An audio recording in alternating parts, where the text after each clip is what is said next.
Hi, class. Welcome to Chapter 9, Aristotle. Whew. And boy, is he one of my favorites. All right, so let me get down to it. You got to read 38 pages, 182 to 219. This is probably the hardest stuff that you will read all semester long. Remember the analogy I gave you in the beginning of the semester? I said Socrates, Plato, and Aristotle are like the Star Wars movies, Yoda, Obi-Wan Kenobi, and Luke Skywalker. Luke Skywalker is like Aristotle. If you haven't seen the Star Wars series, I'm just gonna say it like it is. Luke Skywalker is badass and nothing less, and that's how Aristotle is, and nothing less.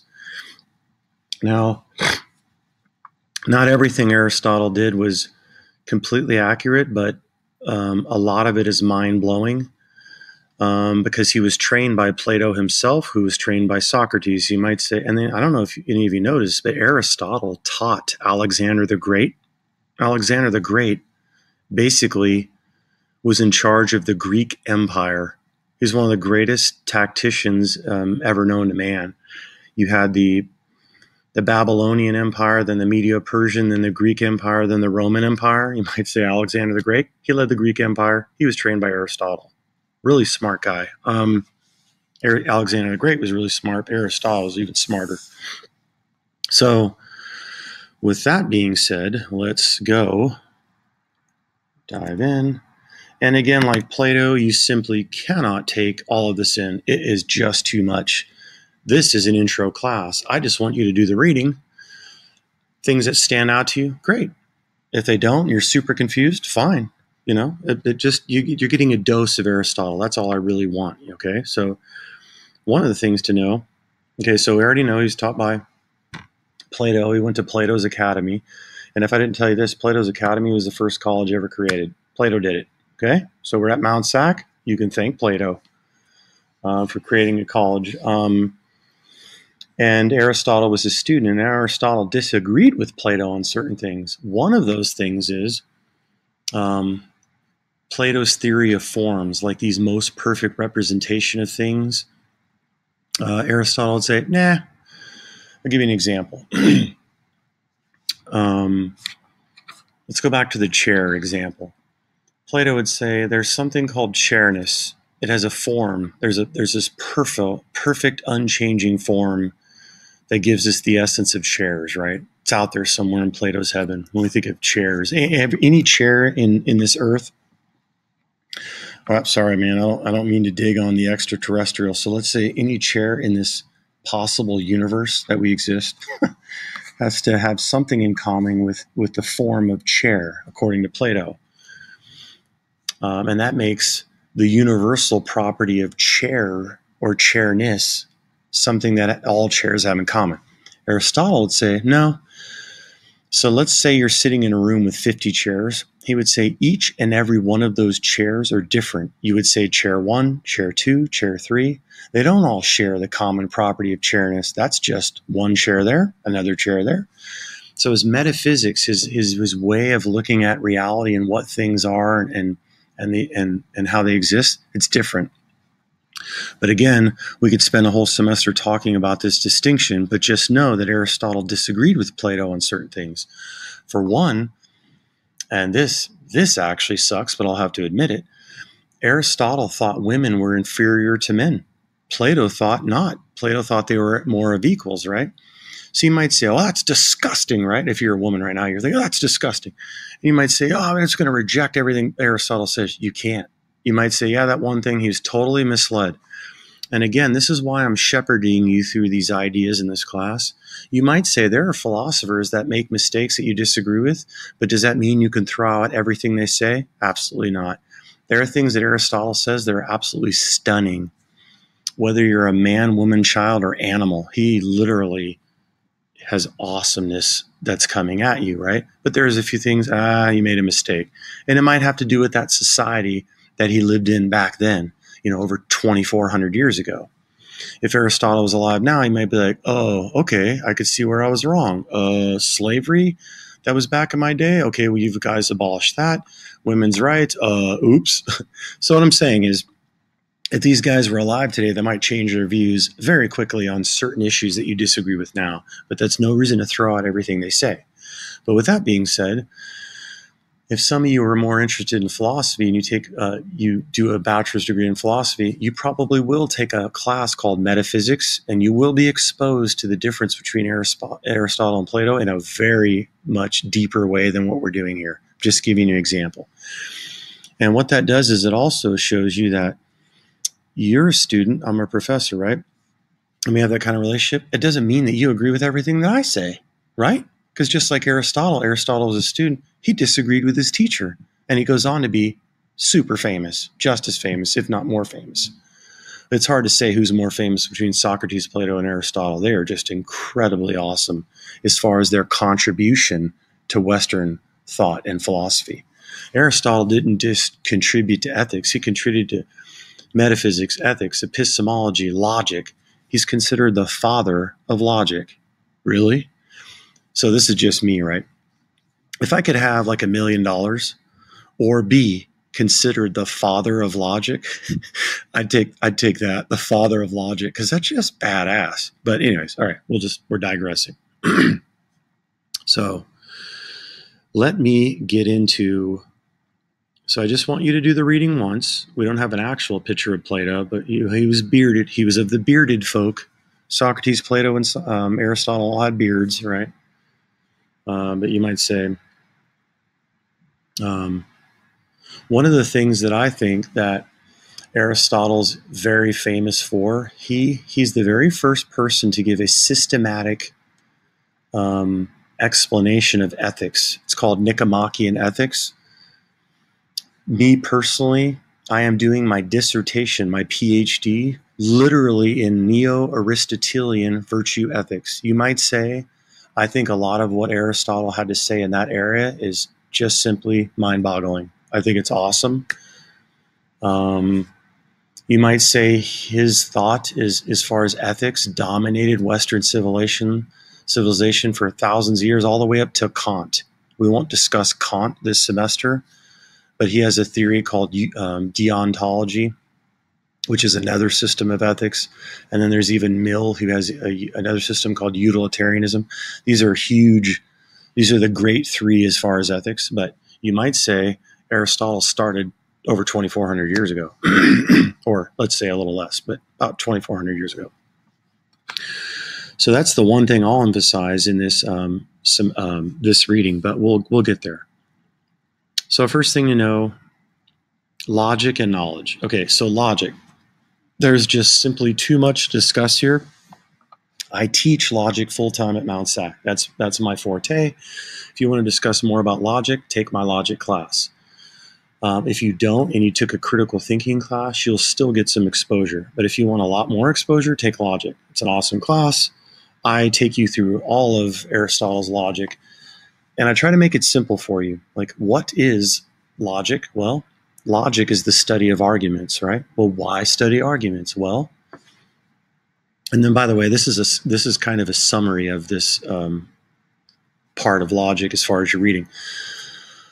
Logic is the analysis of arguments. What is an argument for? Well, an argument provides to you knowledge.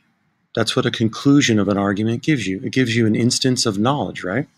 So you might say an argument is built with premises. A premise of an argument is evidence or reasons to believe. The conclusion, right? So it has two parts. It has premises or a premise, and then it has a conclusion, right? That's what makes an argument. That's what builds an argument. Think of like Legos. Like when you're a little kid, you're building Legos. You put them together. You're putting together an argument. Two Legos or one or two Legos are a premise or a premises, and they both provide support or foundation for a conclusion. So in logic, the reason this is important is if you have a sound argument, that just means that it's rational. The conclusion is supported by the premises, and you should believe it.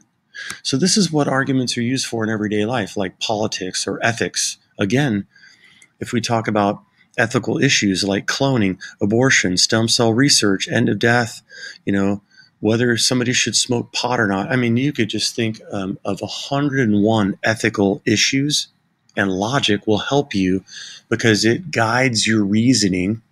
It focuses on arguments and how to build good arguments and avoid bad arguments, and it leaves you with knowledge or solid conclusions. Okay, so that's kind of his contribution. Not only is he the father of logic, but he shows you how valuable it is even up into modern day time. And if you don't think you use logic, you use it on an everyday you use it on an everyday level. You're just not aware that you've been using it since you're, teens or whatever. Since you can think about reality and form concepts in your mind, you've been using logic ever since then. But he'll discuss terms, they're the subject of sentences, the main subject. Statements, those are things that are true and false. They represent reality. Like, here's a statement. I'm sitting in a chair right now. That statement's either true or false. It represents reality or it doesn't, right? That's true. It's obviously true. I'm sitting in a chair. You don't know that, but I am. And then, so that's why logic is important. So again, he goes real deep into this. You just take it as you will. Do the reading. You're fine. There's a couple questions in your quiz about it. Categories. This is very fascinating. Again, you're just getting a little bit of exposure here. Categories of reality. So when Aristotle looked around, the world, he would say, what kind of categories can I put everything into? And I mean everything. All physical things, all things that are not physical. And he would say that there's 10 basic categories that can cover all of reality. It means anything you can possibly think of or see will be fitting into one of these 10 categories. Substance. You're a substance. I'm a substance. I'm a man. You're a woman, or whatever you are, right? Or a cat or a dog or a beetle or an insect or a cloud in the sky. Whatever it is a substance. If it has something called a property. Quantity, something that can be quantifiable. Quality, there's a quality when you experience love for the first time. You might say that's qualitative. What is it like for you to experience love versus somebody else? It could be fit in the category of quality. Relationship. What relationship do I have to you as a student, as a professor? What relationship do you have as your sibling, your sister or brother, or your mother or father, or your animals? You're relating to something. What relationship does redness have with blueness or greenness? What relationship does evenness have with oddness? See how I just did something?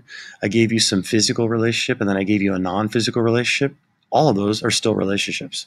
Place, an identifiable, a geographical identifiable location within this world, or even on Mars, or even in the outer depths of the universe, right? Still has a place.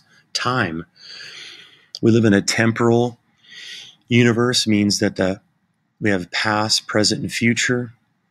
The present is receding into the past. We anticipate the future. You might say there's a dynamic experience of time that can be divisible. Posture.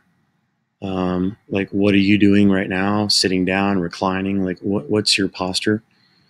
State, doing something, undergoing something. So anyways, as you read through some of those, you could say, wow, he is definitely onto something. Well, what he's doing when he gives you those categories of reality, he is doing metaphysics.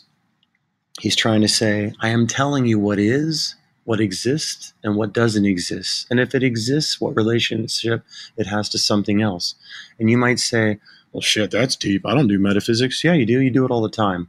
For example, you right now, what's your name? You right now, what are you, right?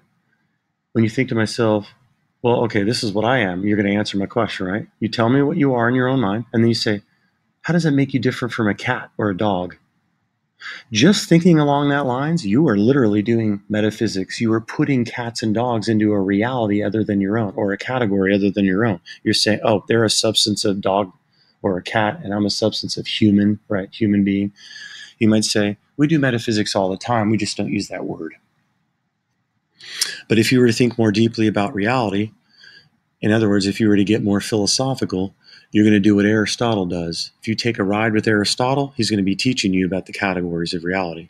Now, it turns out in my modern philosophy class, we'll get into this more, Kant comes along and provides more categories of reality than Aristotle. Aristotle gives you 10, Kant will give you more. And there's other philosophers who weigh in. Remember, this is all about a great conversation of ideas, right?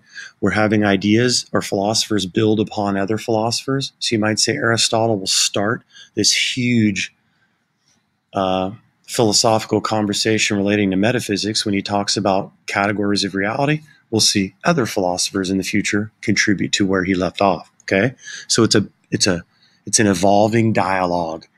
You as students are participating in this dialogue.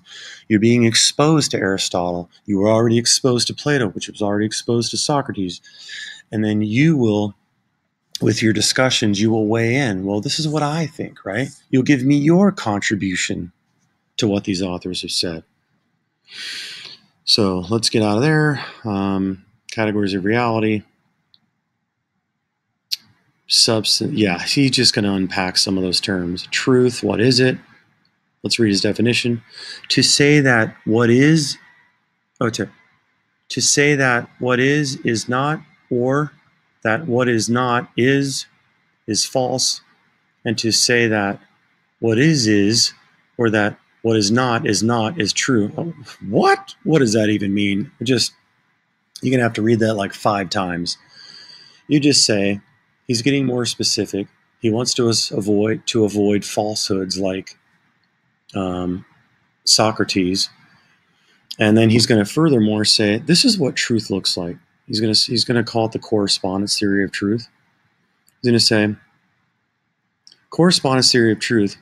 It holds that a statement is true just when it corresponds to the reality about it. You might say, you only have truth when it corresponds to reality. For example, you might think something's true, but if it doesn't correspond to reality, it's not true, it's a falsehood. Think of somebody that has schizophrenia. They literally have a severe problem with correspondence theory of truth. They might think things that are true all the time, but they're walking around in a delusional reality because something in their brain has been damaged to where they don't see things accurately. And we're not talking about being confused, right? Like learning. We're talking about seriously, their reality is skewed, and it's not their fault. They have damaged neural gear because what they think is true does not correspond to reality. I gave you an example earlier in the semester when we talked about the moons giving off sunlight. Somebody might say, oh, the moon gives off sunlight. Would that be true according to Aristotle's correspondence theory of truth? Think about that for a second. Does the moon give off its own sunlight or give off its own light? No, it reflects the sunlight. So you might say it's true that the earth reflects sunlight, but it doesn't generate light of its own. So when we look at the moon, we don't say the moon gives off light. No, that would be a falsehood because it doesn't correspond to reality. What's really happening is the moon's reflecting light that's not its own, but that light that comes from the sun. That makes sense to you, okay? That'd be corresponding to reality. So more into the syllogism. Again, we can get into that in my logic class. The syllogism is just a 2-step argument, 2 premises and 1 conclusion. That's what it means. Oh yeah, this square of opposition, forget that. Don't even worry about that. That gets deeper. And some of that I do or don't even cover. Some of that I don't even cover in my own logic class because we don't have enough time. Sometimes I do. But you might say, not only was he dealing with arguments, he is so deep and sophisticated with his logic that it just is very deep, okay? This is just giving you an example of that. And then right here, we're finally there at syllogism, 2-step argument, right? Or sorry, 2-step premise and then an argument. So let me read this to you. Here's just an example. All mammals are mortal. All men are animals. Therefore, all men are mortal. So these 2 premises, which are reasons to believe or facts or evidence, right?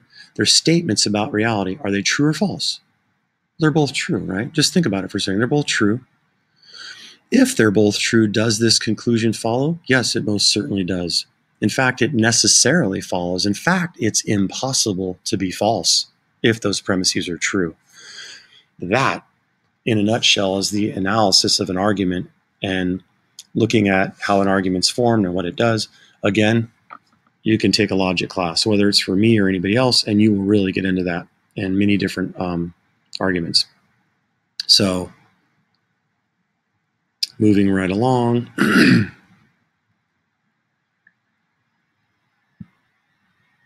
The world, nature, the four causes, you can look at that. I won't spend a lot of time on that. You might have a question or two.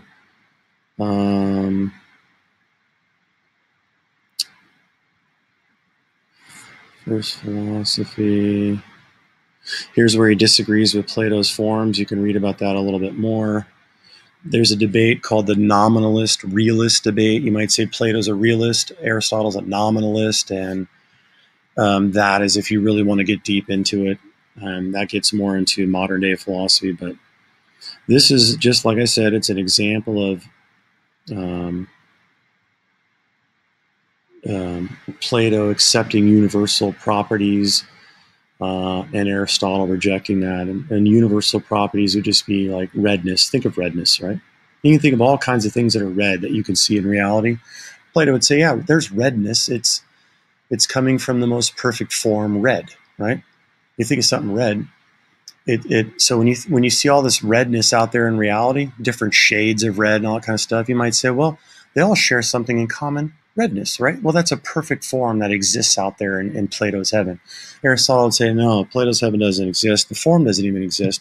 What exists is, millions of instances of different kinds of redness in reality that we can point to, like the red shirt that you're wearing, or the red chair somebody's sitting in, or the red, car that somebody's looking at, on and on and on. That's just a nutshell of how they could disagree. You might say Aristotle's saying redness is not universal. Not universal. It exists here and now, and I can point to it with my finger. Okay. Whereas Plato would says, yeah, it exists here and now, but that's just a copy of the ultimate perfect form red.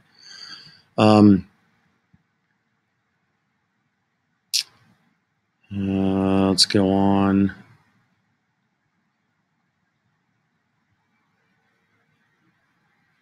Yes. Yeah. Let me just read to you real quick.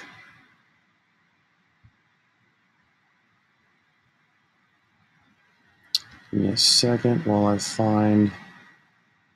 Just want to read you a quick summary of some of what Aristotle is talking about, and then I will get into my most exciting, and it's the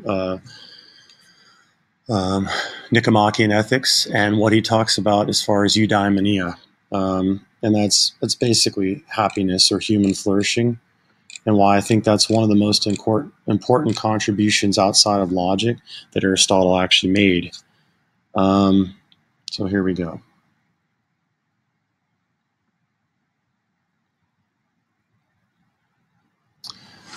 Okay. So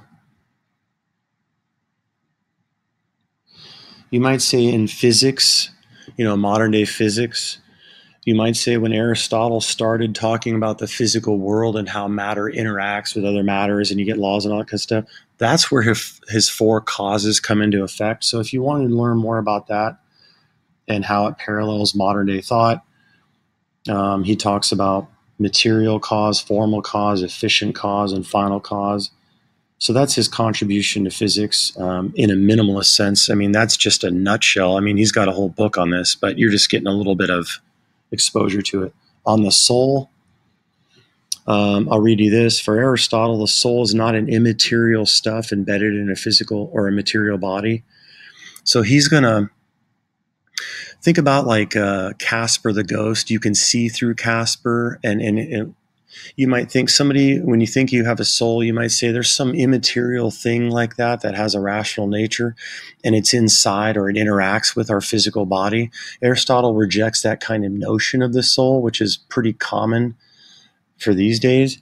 He would say that, let me go down to it here. Hylomorphism, he would say that there's matter and then there's form. Levels of the soul. He would say that when matter gets to a certain specified level of complexity, you might say, to a certain form, that's when we have consciousness and critical thinking and all these kind of thoughts that are immaterial. He would say that that's just what the soul means. It's like the capacities that you have. That would be more of like a soul. And he would ground that in something that's physical. Whereas later on in another class, I teach intro philosophy and even modern philosophy. You can have other thinkers like Descartes and modern day substance dualists believe that no, there's physical thing and then there's a non-physical thing. There literally is a soul that's non-physical. Now they're going to disagree with how Aristotle thinks of the soul. And notice you can define soul in a different way and you're going to have a whole different debate going on. So with Aristotle, the soul is more physical. And you might say it harmonizes with modern day belief about a view of your mind and body called emergent dualism or property dualism. You can look those up. That's outside the scope of this class, but that's he puts more emphasis on the physical. So, but the thing that I like that he does, it's fascinating. He would say that not only humans have souls, but animals have souls and plants have souls. And a soul is the capacities that this thing has. So you might say, I have a soul, right? It's according to Aristotle, he would define it as your capacities. I have the capacity to teach logic, to play chess, to go surfing, all these kind of things, right? Which are different from your capacities, right? But that's my soul. So your soul's different because you have different capacities than me. And Aristotle would say, that's just simply what your soul means. It's matter that's been formed a certain way. That's hylomorphism for him.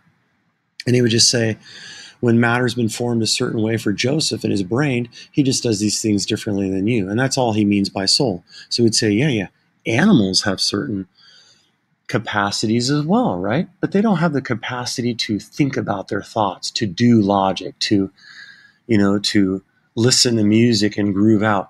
Those are animal capacities. There's differences between them and us. And so you might say their souls are different. Plant capacities. Plants can't get up and move around, right? They can't like walk. They can't like talk. They can't like think. So you might say, but they do have certain capacities. They can convert light to energy, like photosynthesis. They have different capacities, the animals and humans. So they have souls. They have different capacities. So that's the way he looks at it. Later on in the semester, we'll see Aquinas picks up on Aristotle's thought of the soul and he adds to it. So you might say Aquinas believes just like Aristotle, but that's his contribution to the soul. And it's different than the soul being something that's immaterial. For Aristotle, it's nothing more than your capacities. And your capacities are different from somebody else's capacities specifically, and then generally they're different from animal capacities. For example, you don't bark like a dog, right? Or meow like a cat. That's a capacity that a cat or an animal has. That's different from a plant. And now we're finally on Nicomachean ethics. Wow. Again, this is part of my dissertation research. I've highlighted this part right here on page 205. The soul then must be a substance insomuch as it is the form of the natural body that potentially possesses life. And such substance is in fact realization, so that the soul is the realization of the body of this kind. That's just fancy talk for saying those are your capacities. Nicomachean ethics.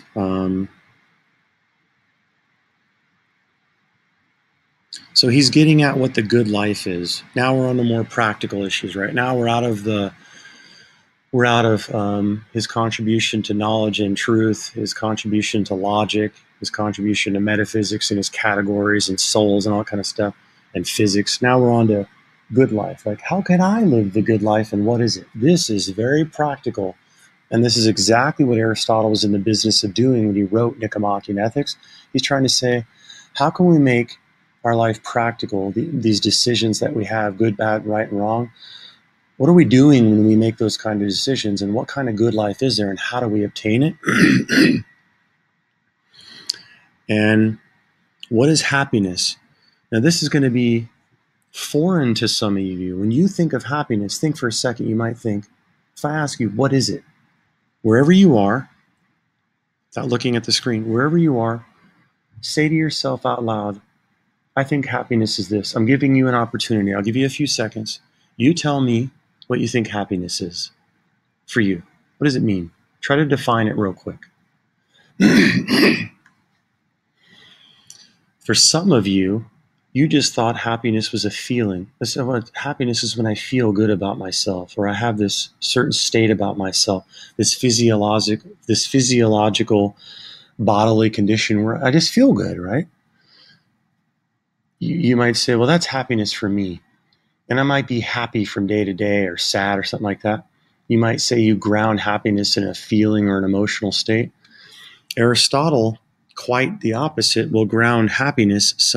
He would say that happiness is well-being, human flourishing. He would say that is called eudaimonia. Eudaimonia literally means good-spirited in Greek. But you might say modern day well-being or flourishing instead of a feeling of happiness. Let me unpack that for you. There are gifts that each one of you have that was either given to you by God or by the natural world. Let's say you don't believe in God. Okay, you're born a certain way. You have certain gifts. Some of you can play music. Some of you can speak better. Some of you can do math better. Some of you can do psychology better, philosophy, or play basketball, or do poetry, or take care of kids, right? You might say those are your natural gifts and capacities. For Aristotle, living a life where you pursue those natural gifts given to you by the natural world or God or both, that is when you have human flourishing or happiness or well-being. That is eudaimonia. That is different from person to person. Me, just to give you an example, I was a musician for many years. I wrote songs. I sang and wrote, right? Was I good at it? Yes. How do I know I was? Because my friends told me. I might have thought I sucked for years, and I did. I totally sucked, right?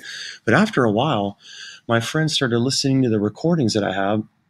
And if any of you are interested and you get this far in the video and you ask me, I have a YouTube channel with like 6 or 7 songs that I wrote. I have like 20. It's only that I've recorded 6 or 7. You might say I started to learn that I was pretty good at being a musician because a lot of my friends said, hey, Joseph, you belong on a stage. Literally, you belong in a band. Literally, you belong on tours to where the world can hear your music. That's what people were telling me. And I was like, no. They're like, yes. Sometimes you might say the reason you know you have natural gifts a certain way is because your friends or family are telling you you do. Some of you might say, hey, Joseph, or they might say, hey, I think you'd be really good at being a lawyer. And you're like, what? They're like, yeah, dude, I think you're really good at that kind of stuff. And even if you didn't think you are, maybe you think to yourself, shit, maybe I should become a lawyer. So for me, my natural gifts were music, and I was self-taught. I didn't really take music. I taught myself how to play the guitar, and some of my friends are like, you've got to be kidding me. You've taught yourself that? Yeah. Guess what? Jimi Hendrix taught himself how to play music. He didn't know how to read music. And you might say, that was one of my gifts. Another one is teaching. Another one is doing philosophy. Another one is working in healthcare. I worked in nuclear medicine for 20-something years, right? So you might say I have multiple gifts. Another one's playing chess. Another one's surfing. What are my top gifts? Music and teaching. What am I doing now? I'm a professor. Isn't it obvious that my eudaimonia, my well-being, as far as a job, is teaching? I love it.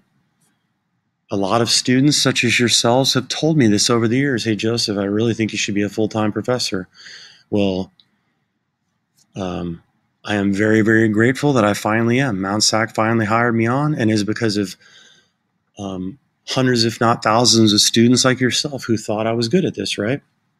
Some of you have come across my desk in a classroom or even private office hours where you've talked to me about joining the military, special operations, because you found out I was an Army Ranger and you asked me questions. Or some of you thought, I want to go to become a psychologist, Joseph, can you help me? Or some of you thought, I don't know about education in general. I just want to be a mommy or a daddy.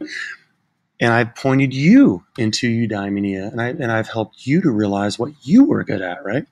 That's what Aristotle's getting at when he talks about the good life. He's not talking about a warm and fuzzy feeling, even though you might have those associated with your gifts. He's talking about a long range of activities over your life that you live. With that being said, and in a nutshell, I'll just make this real simple, and I'll let you do this as far as your own reading. But he talks about the natural function of a human being is to pursue virtue. That's what makes us a rational animal.